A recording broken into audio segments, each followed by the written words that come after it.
हे दोस्तों, आप सभी को फिर से एक बार मेरा इस चैनल पर स्वागत है। तो दोस्तों, बिग बॉस का घर पर सारे घर वाले आशिका की एक आदत की वजह से बहुत ही परेशान होते हुए दिखाया गया है। दोस्तों दरअसल दोस्तों क्या होता है, आशिका की एक आदत है, वो है आशिका जब सोते वक्त आशिका को खराटे लेने का एक आदत है। दोस्तों इस आदत के वजह से सारे घर वाले के बीच कुछ परेशान क्रिएट होते हुए दिखाया गया है। दोस्तों मतलब सारे घर वाले का जो नींद है वो अच्छी तरीके से पूरा नहीं हो पा रहा है आशिका की खराटे की वजह से। दोस्तों और इस बात के ऊपर शिकायत करते हुए भी घर वालों के बीच में दिखाया गया है।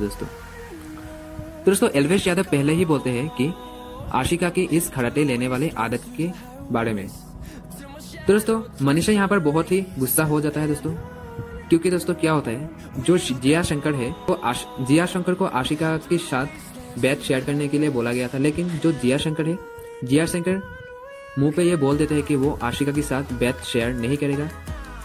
ये सुनकर दोस्तों जो मनीषा है, मनीषा का गुस्सा में आ जाता है।